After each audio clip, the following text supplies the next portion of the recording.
A mechanic drained the oil from a loaded four-door Ford F-150 XLT with a clean interior, working air conditioning, and a functioning transmission, replaced it with a sodium silicate and water solution, started the engine, and watched it seize and die. That truck went to the crusher the next day. 677,081 vehicles died the same way in the summer of 2009. The rules were clear. Every single truck or SUV that came through the bay had to be put down by the book. The mechanic's checklist was taped right to the wall. Drain the oil, fill the crankcase with a 40% sodium silicate, 60% water mix, seal the cap, and get ready for the kill. No shortcuts, no exceptions. The solution looked like cloudy syrup, poured straight into engines that had just driven onto the lot under their own power. The next step was brutal. Start the ignition and let it idle while the chemical worked its way through the bearings and pistons. Within seconds, you would hear the rattle, then a metallic screech as the sodium silicate turned to glass, grinding the insides to a halt. Pistons locked. Crankshafts froze.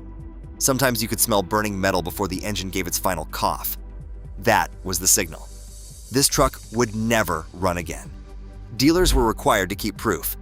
A photo of the oil pan drained dry, a shot of the silicate bottle, a video of the engine dying, and a log signed by the mechanic. The Treasury and the Department of Transportation insisted on this ritual for every eligible vehicle, no matter how clean or well-maintained. These were not rusted-out Hulks. These were F-150s with working air conditioning, Silverados that had just passed inspection, Explorers with new tires. All of them lined up, engines murdered by order of the federal government. Mechanics called it the seizure moment, and some kept earplugs in their pocket because the sound of a healthy V8 grinding itself to death was too much to take. If you were the one holding the keys, you knew you had just watched thousands of dollars disappear. Sometimes your own truck got destroyed for a rebate that barely covered a down payment. And that is what the government called progress. The government called it a stimulus. I call it a ledger of destruction. The evidence is sitting in a CSV file, archived from the old cars.gov site, a cold digital graveyard listing every vehicle killed for a rebate. The line count is right there, 677,081. Not guesses, not estimates, actual VINs, makes, models, and transaction dates. This wasn't just a handful of rust buckets. The file reads like a roll call of America's workhorses. Nearly 40,000 Ford Explorers, over 31,000 Ford F-150 two-wheel drive trucks, and almost 28,500 Chevy Silverados. Each one running, each one handed over for a check that wouldn't even cover a quarter of what those trucks are worth now. You want to know who took the hit? 83% of the vehicles destroyed were trucks or SUVs. That's not a rounding error. That's a targeted wipeout of the vehicles working families depended on: farm trucks, contractor rigs, family haulers. The government's own data confirms it. Out of every 100 vehicles crushed, more than 80 were trucks or SUVs. The CSV doesn't just show numbers. It shows what got erased from the market. Every line is a lost truck that won't be found on a used lot, won't get passed down, won't be rebuilt for the next owner. This is the ledger that proves what happened. It's not a story, it's math.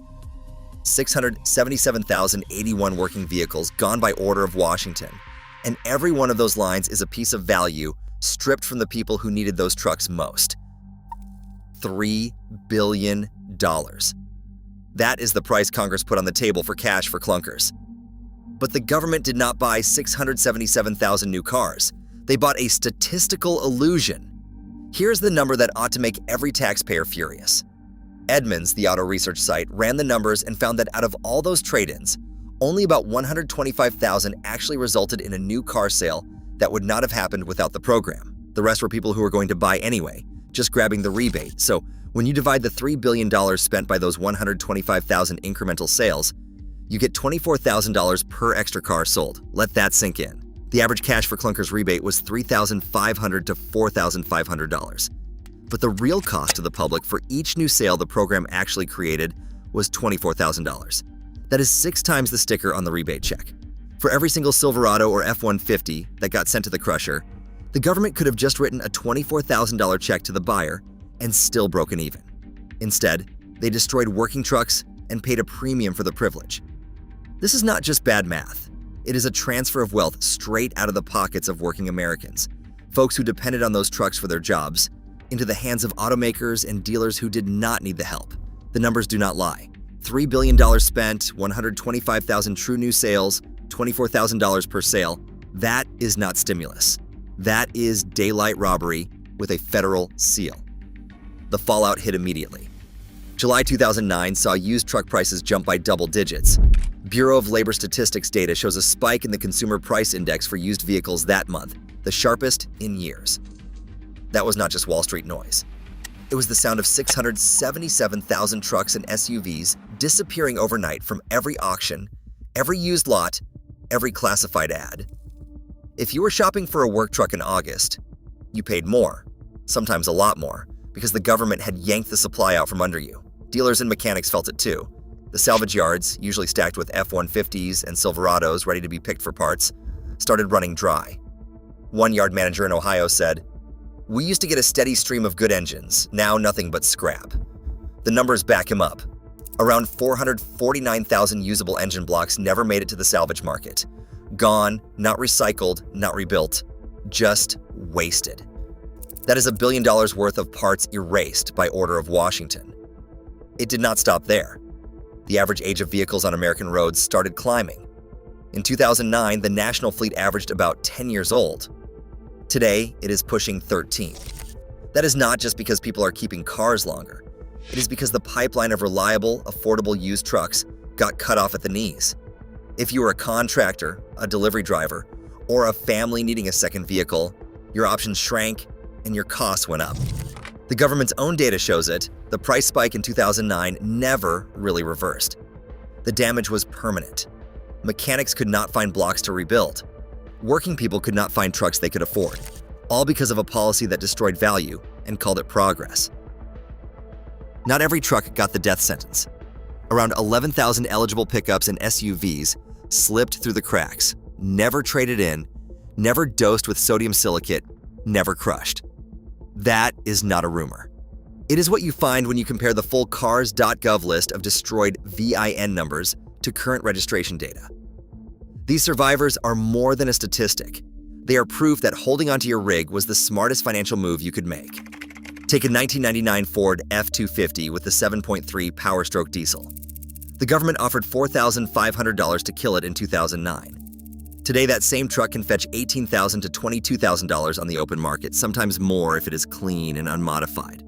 Or look at a 1998 Dodge Ram 2500 with the 12-valve Cummins, now worth $10,000 to $18,000, depending on mileage and rust. Every one of those 11,000 trucks is a rolling rebuke to the policy that tried to wipe them out. If you refused the rebate and kept your truck, you did not just keep your wheels, you kept your equity and you beat the system. Some of the rarest, most sought-after trucks and SUVs, special trims, collector editions, even low-mileage survivors were wiped out with the rest. The Cars.gov archive isn't just a graveyard for worn-out workhorses. It's a list of vehicles you'll never see again. Jeep Grand Cherokee Orvis, F-150 Lightning Bronco Eddie Bauer, Tahoe Z71, gone, crushed for a rebate. The government didn't just erase old iron, it erased history and opportunity for anyone who needed an affordable truck or dreamed of restoring a classic. Analysts at the GAO and the EIA questioned whether any of this destruction made sense. Their audits found no lasting fuel savings, no meaningful market benefit, just a transfer of value away from working Americans and into the hands of automakers. So here's the question. Did you lose a truck to this program? Did you refuse to turn in your rig and keep it alive? Drop your story below. The record is written, but the accountability isn't. Let's hear from the people who paid the price. 15 years later, used F-150s and Tahoes that the government paid $3,500 to destroy now fetch $20,000 and up. Working Americans still pay the price for a policy that robbed the market of running trucks. So, did you surrender yours? Or do you still drive what Washington tried to erase? Sound off below.